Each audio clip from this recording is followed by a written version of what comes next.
You're listening to Talking to Teens, where we speak with leading experts from a variety of disciplines about the art and science of parenting teenagers. I'm your host, Andy Earle.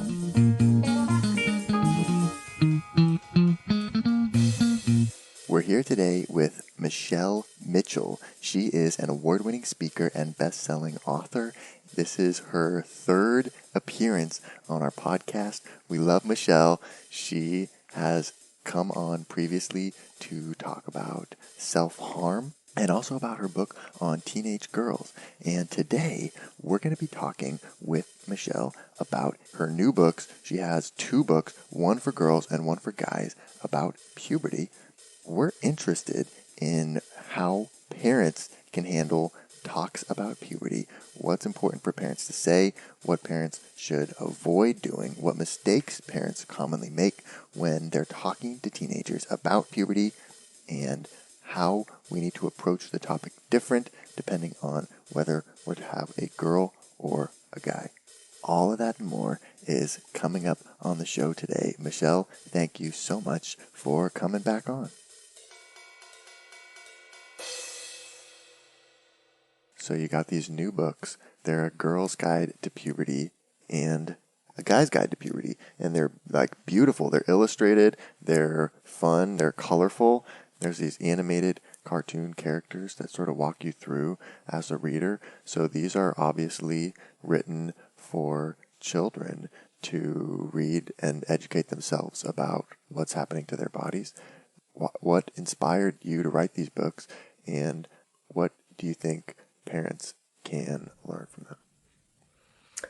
Well, as a teacher, I see quite a need to help parents break that chat down for their kids in a way that's really user-friendly for them and that they can live with it maturely and it doesn't overexpose them, but it's just that kind of gentle introduction.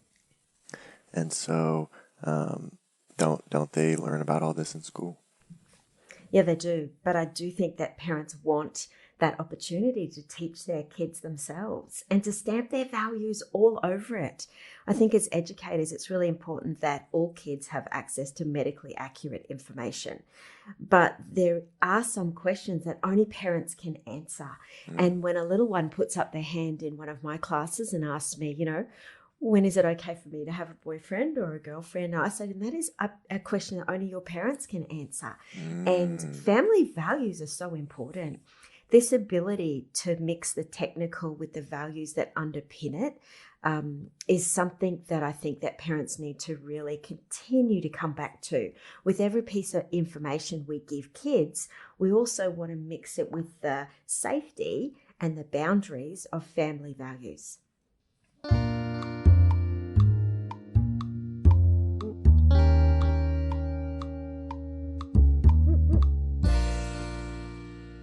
What do you think is the best way to start this kind of a conversation?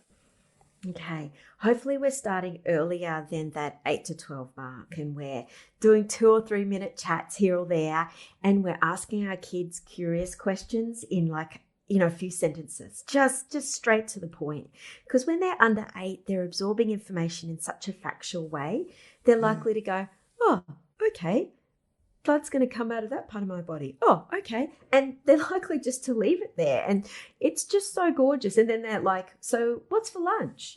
So they're so gorgeous the way they interact with information when they're younger. But the moment they start growing up and they start getting this different filter and they become more curious, but life becomes a little more grey, we're going to need to have those deeper conversations with them, and they're going to have more questions about things. I think there's normally in every home a kickstart moment where you have a bit more of a deeper conversation, and I call it the information update.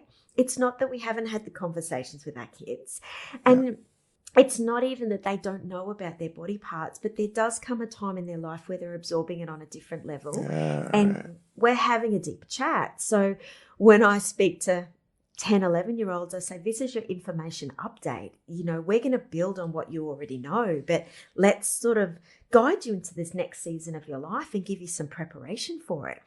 And so I think with that, one of the key things I think we can do is just say, look, I want to have a grown-up conversation with you. It's going to be just you and me, not your little brother. Don't want the cat around. Just a you and me conversation. And 3 things I want parents to do is realize that quality or high quality conversations have joy, they have safety, and they have choice. And we want to make sure we incorporate those 3 things in this first chat, because we all have those horror story moments about oftentimes the chat that we had. Our parents threw the book on our bed and ran for their lives, or they said, if you have any questions, come and see me. We want to make sure this chat feels really safe for our kids. And another thing we want to do is make sure they know when it's going to start and finish. So we might say to them, I think we're going to talk forever, Andy. How long is this going to go for? I know. And 10 minutes in, they're going, la, la, la, la, la. Or we could say to our kids, it's going to take about 30 minutes, okay? Yeah. And, if there's any parts in there that you feel a bit awkward with or uncomfortable, well, you know what, we can skip those and come back to them later. I love empowering kids with that choice.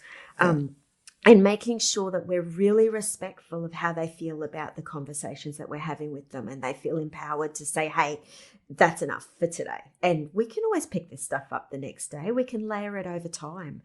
So making sure we bring a smile to it, making sure we have, enough humor in the conversation that it doesn't get really, really intense, making sure they have choice, like, do you want to go for a walk, or do you want to sit out the back deck or in your room, and making sure they feel safe and they have those opt-out moments if they need them.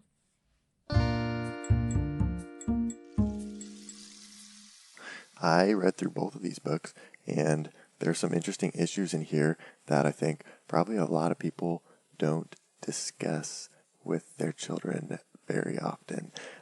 So one of these was bumps and lumps. Do you like the little cartoon? Is that so cute? That's pretty cute. So you write that during puberty, about 1 in 3 boys have small, white, fleshy, painless bumps that develop in rows around the head of their penis. No one is sure what causes them, but they're okay and normal. Never heard about that, but that seems like something you might want to know about. And it might your kid might get freaked out if they start noticing these, but also feel like they can't really talk about it because it's awkward. So many precious, especially little boys, will come to me after my puberty presentation, and they'll say to me things like, Miss, my wee is stinging, or I've got a white little lump.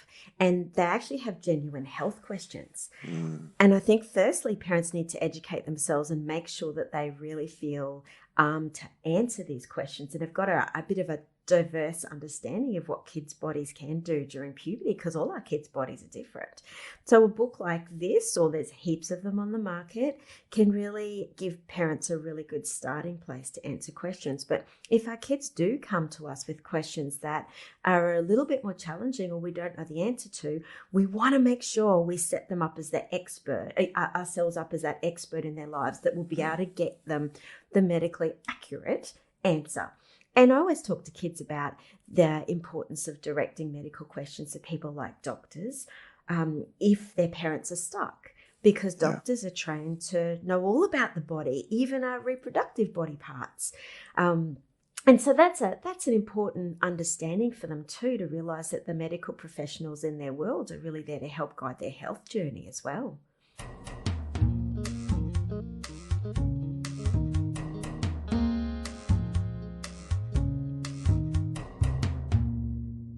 What about shaving?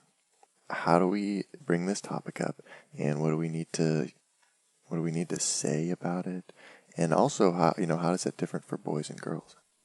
That's really cool. Okay, let me zoom right in on girls first, because I had a mum the other day came up to me after I had to talk to kids about sex presentation in, primary school.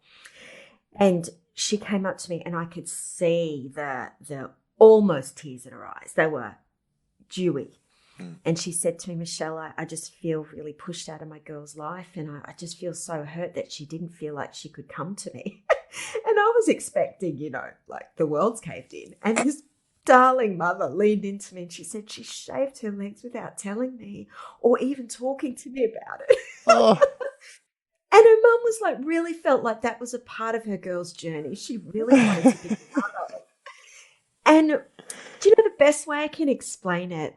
Let me just lean into that for a minute, is that sometimes our kids really feel guilty, or they get this oversensitivity to growing up and needing to let go of the childhood girl that you once knew. Yeah. And they always want to be our little girl, but then all of a sudden they want to do big grown-up girl things, and they want to shave, and they want to look at TikTok, and they, and there's this loss that they feel, and they almost don't want to present themselves to us as not your little girl anymore. Yeah, right. And so I've seen, especially with a lot of girls and their mums, this little bit of this tension, because mums really want to be there for their girls in their life, but some girls will not talk to their mums about periods, or they go and shave or do other things without talking to their parents. And I think the earlier that we can get in, and the earlier we can actually start to say, hey, you might have some very different ideas than I do. And you might notice in the book, Andy, I've got a whole chapter on brain changes and helping them understand that they're going to grow into a different person, and that their parents are prepared and ready for that. And I think those kind of conversations are equally as important as shaving. But should we get back to the shaving question? Yeah, let's do that. I think it's super important that our kids know that whatever they do with their body is their choice, and that boys and girls don't have to shave, but they might want to shave. Yeah. I say lots of things in schools just to help them understand, because at this age, they're actually looking around at everybody else in the classroom, and they're seeing such differences in their body compared to other people's.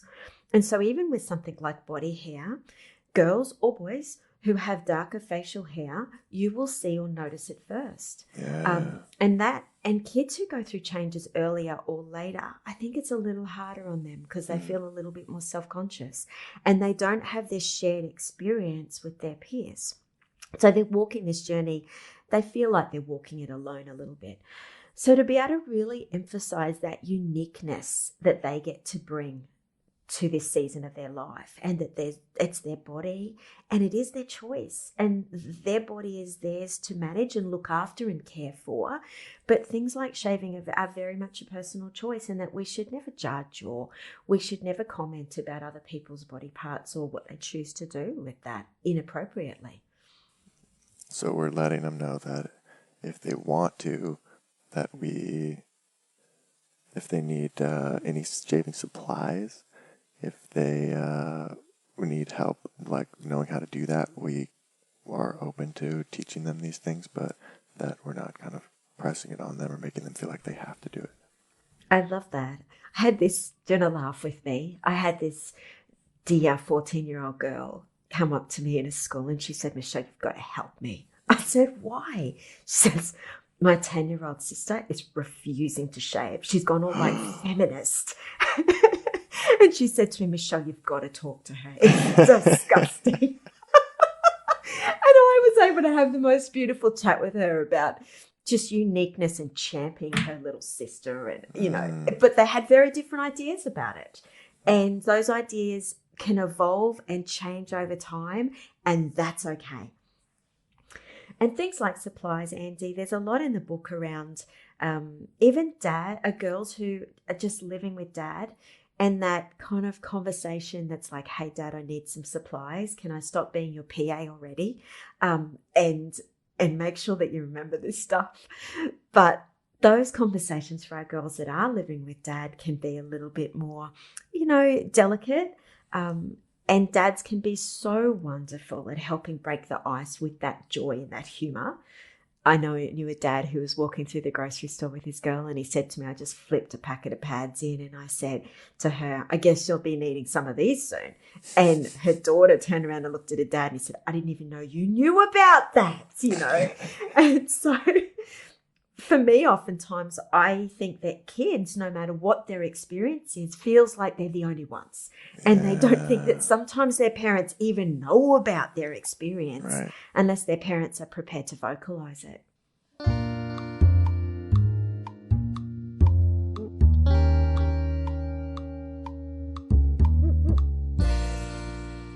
What about testosterone? You were talking about how the brain changes. So what do we need to know about the changes that testosterone brings? I have 2 boys, and obviously I've spent a lot of time with young people in schools as well.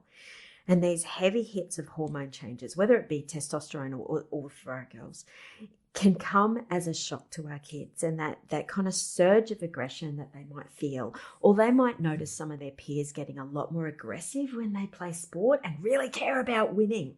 And all of a sudden there's a lot more push and shove happening, and some of our boys who are probably not on the front foot of puberty are actually starting to notice changes in their peers as far as that competitive rough side goes of particularly our boys. And so when I'm talking about this to young people, it's so important that they realize that I guess those changes that they feel, if they ever feel kind of a little bit unlike themselves, it's really, really normal. And on the other hand, they're leaning into these traits like compassion, and they're leaning into self-control, and they're leaning into these other traits. Now, kids can actually look at themselves and feel estranged and guilty because all of a sudden they're feeling more aggressive.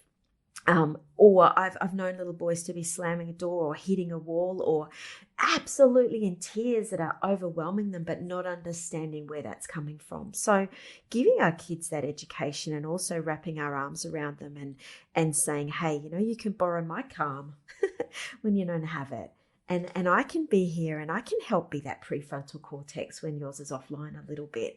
I can actually fill in the gaps for a few years here, and that's okay.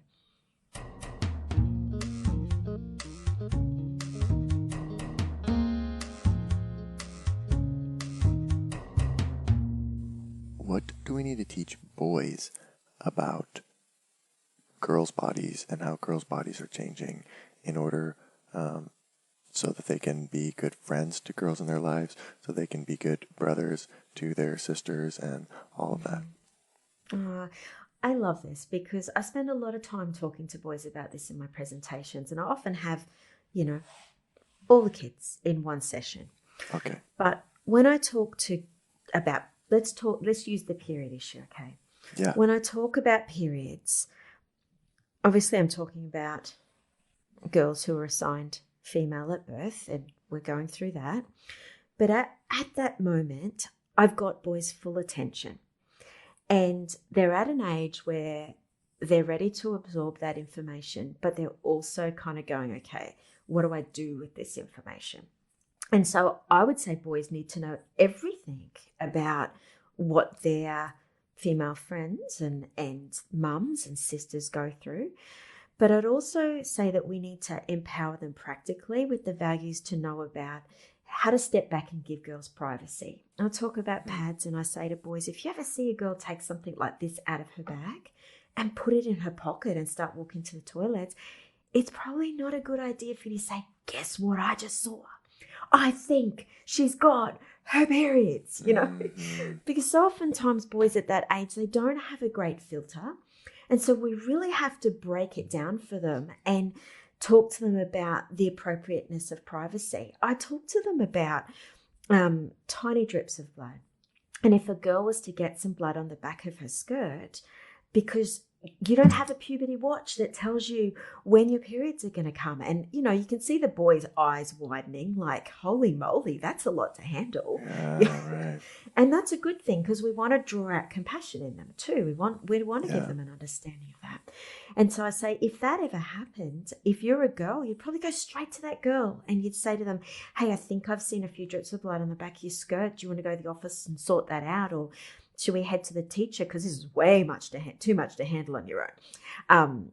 But I say, boys, don't use the same strategy. So you probably wouldn't go straight up to your friend who's a girl and put your arm around her and say, hey, you want to come to the office and sort this out? Right. You'd probably go straight to a grown-up, a trusted adult, and say, hey, I'm not an expert, but I think I've seen, and being the gentleman that I am, and knowing that you would be much better at working this out than I would be, I'm going to leave this in your hands. And you can see the boys going, okay, I can do that. I can do that. Yeah, I can be respectful. And it goes both ways too, Andy. It's helping our girls to understand if they do see an erection or they, that they need to recognize the fact that no one likes their body parts being talked about inappropriately, and that privacy is just that really important thing to factor into their relationships as their bodies start changing. And it's one way they can be a really good friend to each other.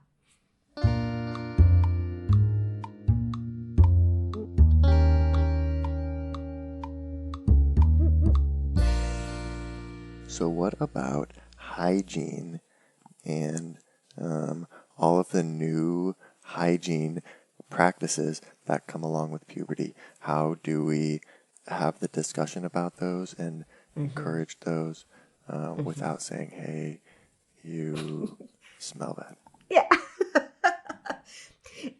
If they know that with puberty and the change in hormones, and oftentimes a change in food that they're eating too, their body is going to smell differently. And with that comes a greater responsibility to look after it. And we can package this in such a way that it becomes a grown-up thing to step into as well. But, showering, there's this thing called soap, that they need to start to use, and brushing their teeth twice a day, not lying to their mum in the morning and sneaking out the door. Things like that become a little more important. And I think around that 8 to 12 age group, they can still be a little lazy, and they're not driven by possibly other people's opinions of them so much yet. So that peer influence hasn't really kicked in. And so we're sort of getting them to have the disciplines that it takes to look after yourself, even sleep hygiene and looking after their bedtime routines in preparation for those teenage years. I think is really powerful time in their life to do that. So what do you need to say, or how do you kind of have that conversation? It's just about instructing them that their body's going to be smelling different, and grown-ups do certain things. Yeah, that's right. And things like deodorant, and however that looks for your family. So whether it's crystal deodorants or spray on or roll on or whatever your family chooses to use, but they might have their own grown-up supplies of things that they're going to need because they're growing up. And I think you can add a bit of fun to that as well. For our girls, there's the eco-friendly hygiene kind of products that they have to explore as well. And I think all of those things our kids are keenly interested in. And now's a great time to give them all the options and to educate them around that and allow them to make the choices that they need to make for their little bodies.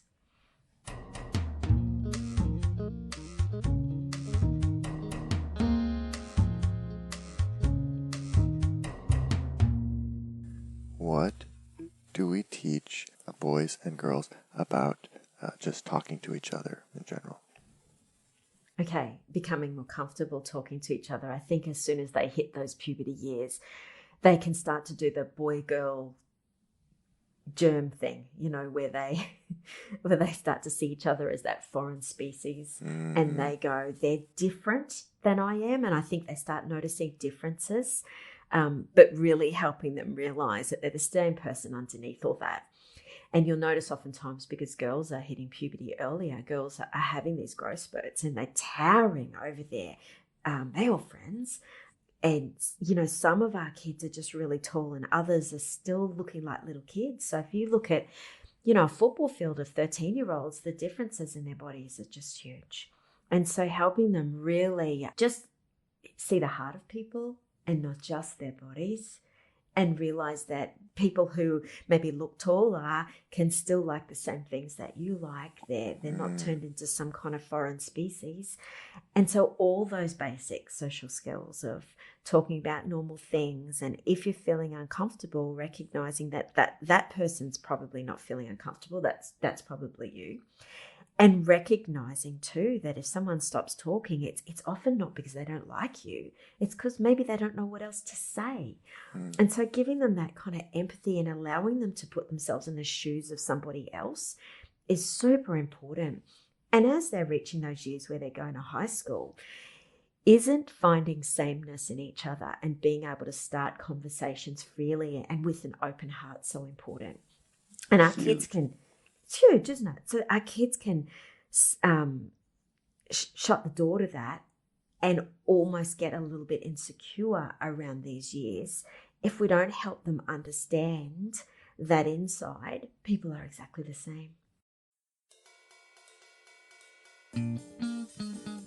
We are here with Michelle Mitchell talking about puberty, and we're not done yet. Here's a look at what's coming up on the second half of the show.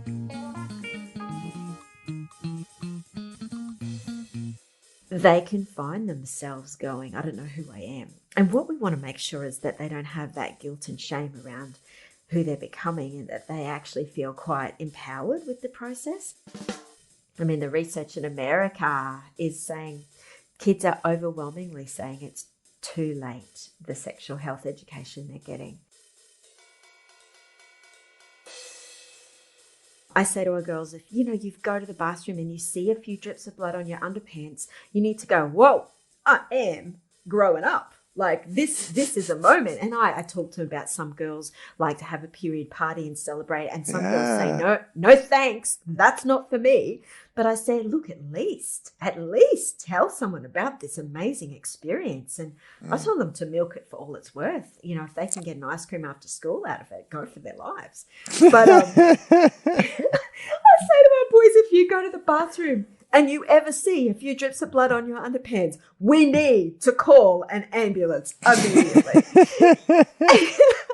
And I do talk to them about, infections and the possibility of all that. But it's a bit of fun because I say to girls, you don't see an ambulance rocking up at school every time the big girls have got their periods. It becomes something that you get comfortable with because it's your body. And it might take a little bit of getting used to, but you're growing into this amazing person. It's exciting for them, I think, if they can get their mind around the beautiful side of it. Want to hear the full interview? Sign up for a subscription today. You get unlimited access to all the interviews I've conducted. It's completely affordable, and your subscription helps support the work we do here at Talking to Teens. Thanks for listening. I'll see you next time.